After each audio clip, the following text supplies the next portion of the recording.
Sungguh-sungguh Allah sangat ridho ketika seorang hamba itu makan. Makan ketika sesuap nasi dia muji Allah, ketika minum seteguk nasi dia muji Allah. Itu kalau orang diridhoni Allah itu wali betul. Itu untuk jadi wali itu gampang. Kamu makan ridho, kamu ninjak buminya Allah ridho seneng, kamu hidup keseharian aman seneng. Nah ini supaya sampai kita semua ngaji betapa panduan Rasulullah untuk menggapai ridho Allah itu banyak yang keseharian sekali. Saking kesehariannya banyak dalam hadis dan itu sahih.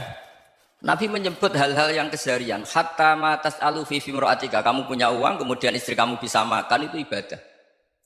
Bahkan sebagian ibadah itu dicontohkan Nabi yang akhirnya diprotes sahabat. Yaitu wafi buti ahadikum sodakoh. Kamu menggauli istri kamu itu ya sodakoh. Sampai sahabat bilang yang benar ya Rasulullah. Ayati ahaduna syahwatahu wa huwa lahu ajrun. Masa urusan biologis, urusan syahwat kemudian dia dapat pahala. Nabi menjawab alai salawadu'aha fi haramin akana alaihi wisrun. Bagaimana kalau dia meletakkan ke yang tidak benar itu kan dosa. Nah, hal-hal seperti ini yang saya ingin teman-teman semua.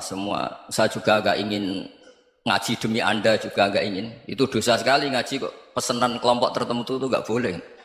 Islam itu untuk semua. Jadi ya cuma karena di depan saya jenengan ya seakan-akan jenengan korbannya. Itu ada ilmunya dalam usul fikih itu. Jadi orang itu harus ngaji usul fikih. Nama yang disebut, mungkin Mas Sufyan masih ingat zaman ngaji usul fikih. Nama yang disebut itu tidak jaminan sebagai prioritas perintah. Jadi misalnya gini, kebetulan yang di depan Nabi itu Abu Dzar. Nabi ya bilang, ya Aba Dzarin ini uhibbuka misalnya, atau ya Mu'ad ini uhibbuka, atau ya Aba Hurairah ini uhibbuka misalnya.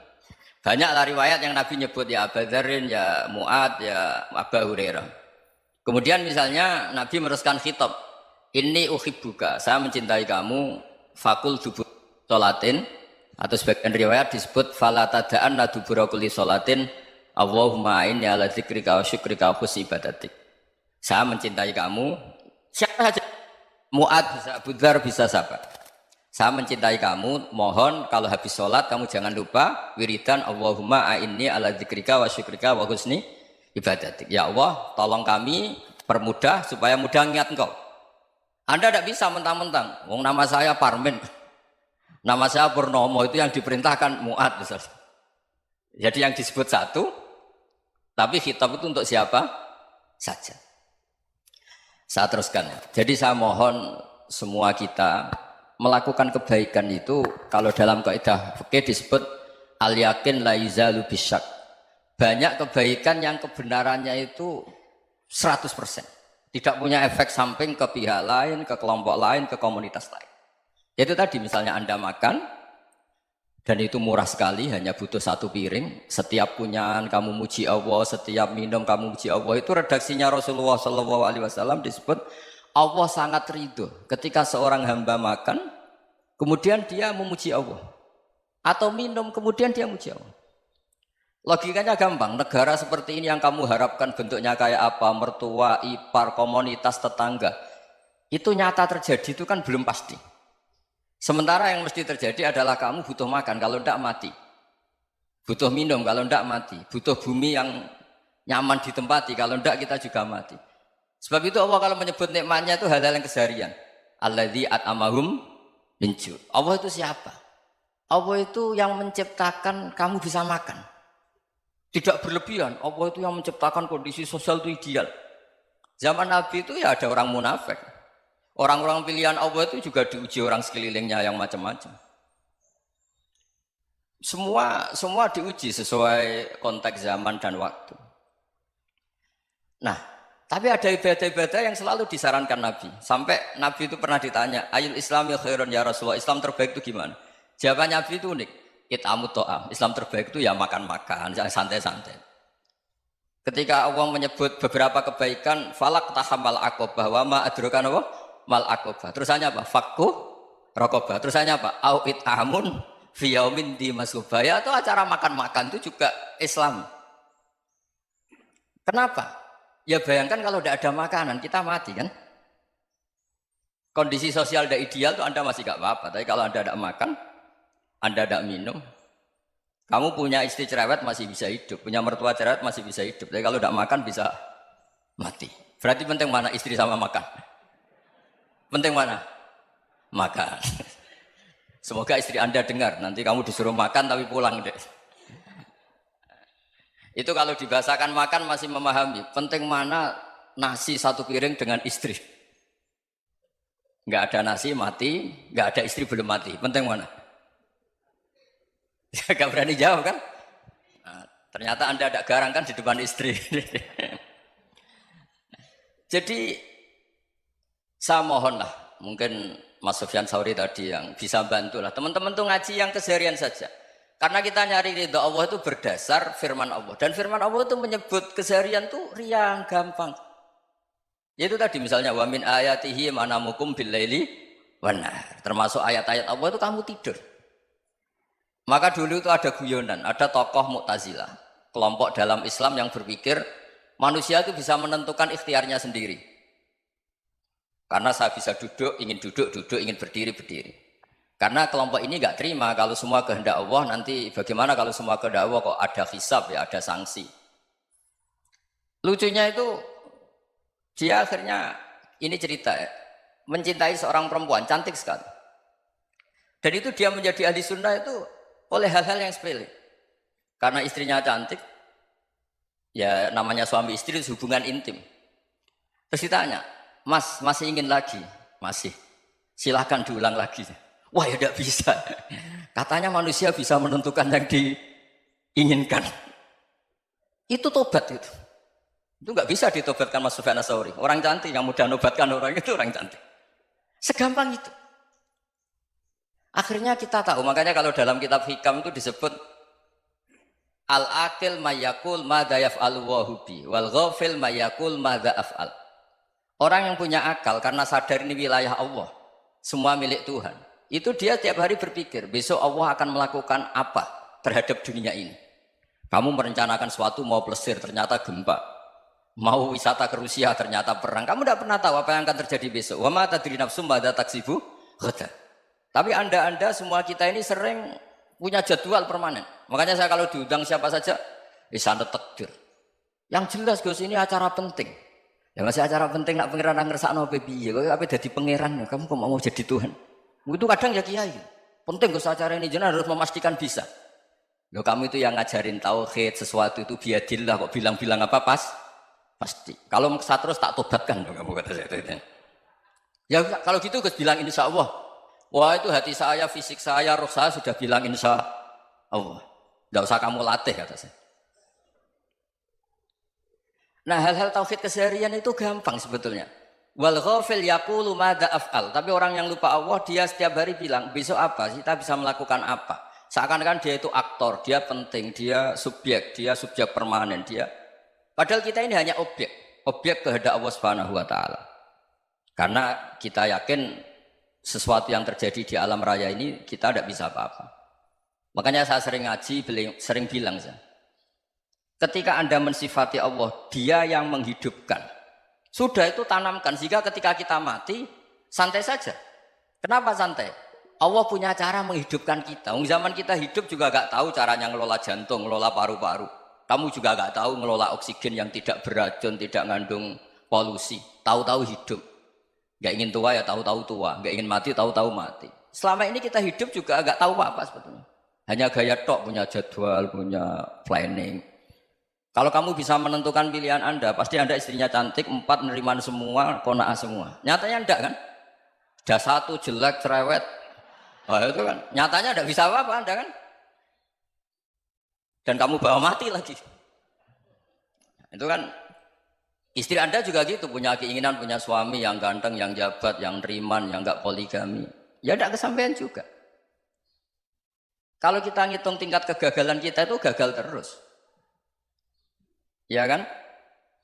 Nah, terus ingat Allah. Madza yaf'alu wa bi. Orang yang punya akal selalu berpikir Allah itu menghendaki apa terhadap saya. Loh sama-sama orang melihat orang yang serius. Itu kata Anda itu pemikir berat, serius. Senang punya tokoh yang merengut tuh, karena kamu anggap serius. Tapi sebagian orang anggap orang yang serius itu wong merengut, wong masam, wong muka kok ditekuk. Jadi sama Itu hati, ya muqallibal qulub tsabbit qalbi ala dinik. Karena kita nggak tahu cara berpikir kita tentang orang lain, tentang sekeliling kita. Misalnya kita orang baik yang jenis ngrumat fakir miskin. Ada orang bangun masjid mewah itu janggal. Apa artinya masjid mewah kalau banyak orang kelaparan?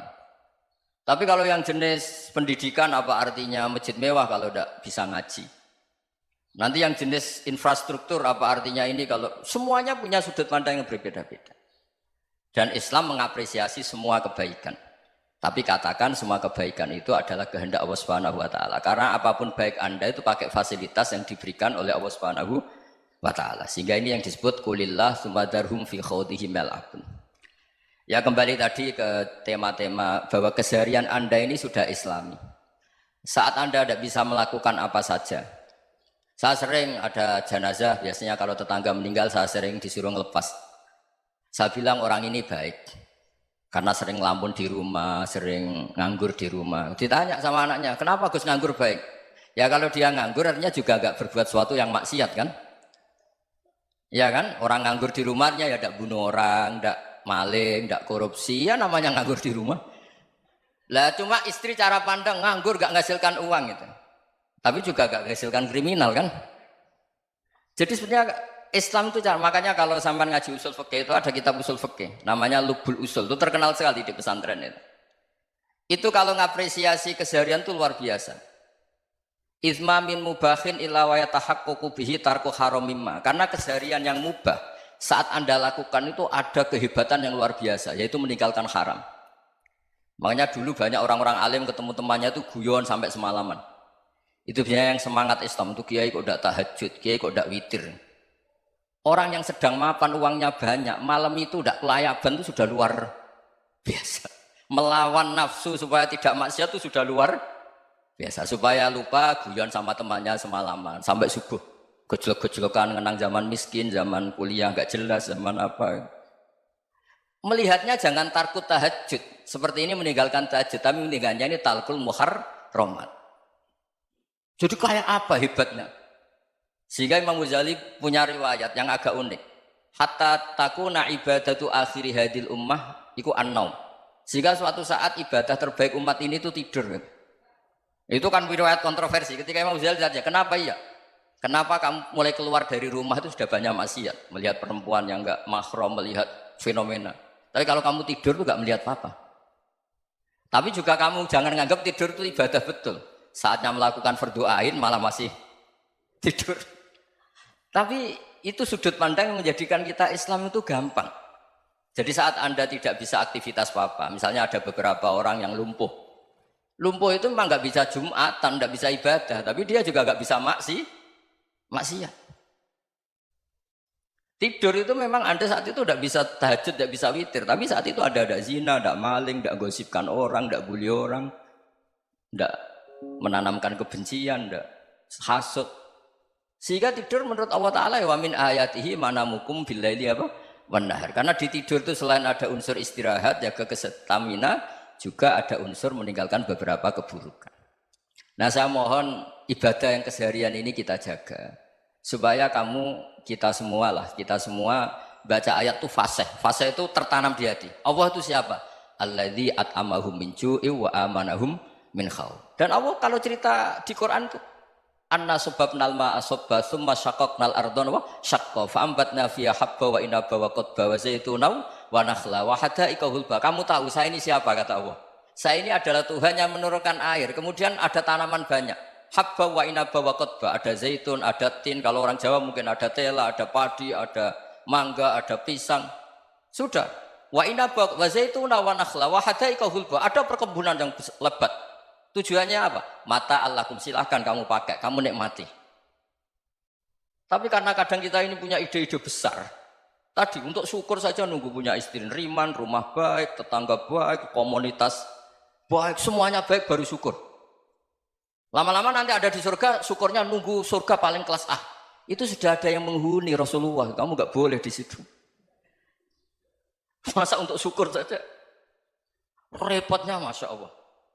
Jadi mohon Quran yang kalau Anda hafalkan juz sama itu kan ada ayat-ayat yang kayak tadi. Ya, fal yang dzuril insanu ila ta'ami. Coba lihat. Apa yang kamu makan ya? Dari mana? Dan untuk mempertahankan hidup kamu keseharian. Jadi jangan kira ibadah itu harus membentuk komunitas yang versi Anda. Ibadah itu harus yang hal yang mulu-mulu. Kesehariannya Anda alami. Loh ini saya tidak bikin-bikin. Saya ngaji bukan karena berdasar pesanan. Itu ayat yang saya baca kan betul ada ayatnya kan. Fal yang dzuril insanu ila tu'ami. Anna soba benal ma'a soba. Thumma syaqaqnal ardo syaqqa. Fa'ambasna fiha habba wa inabau wa qodba. Wa zaitunaw wa nakhla wa hadaika khulba. Terusannya apa? Mata'al lakum. Silakan kamu nikmati. Mata itu silakan kamu nikmati. Ya kayak sampai dikasih hidangan ya makan. Ya sudah makan. Habis makan ya minum. Habis itu ngantuk ya tidur. Ya sudah normal-normal saja. Kayak apa indahnya Islam. Tapi Anda mencari Islam yang gimana lagi?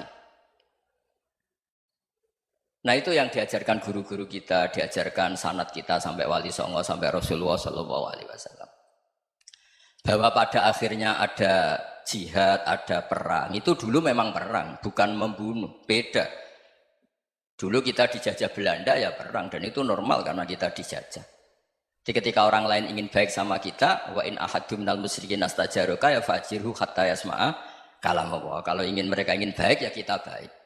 Makanya ada istilah mustakman, mu'ahad. Kalau mereka ingin damai, berdampingan dengan kemajmukan ya itu yang lebih baik. Karena memang Islam menghormati proses perdamaian. Wa in janahu lisalmi ya fajnah lah. Kalau ingin damai ya kita harus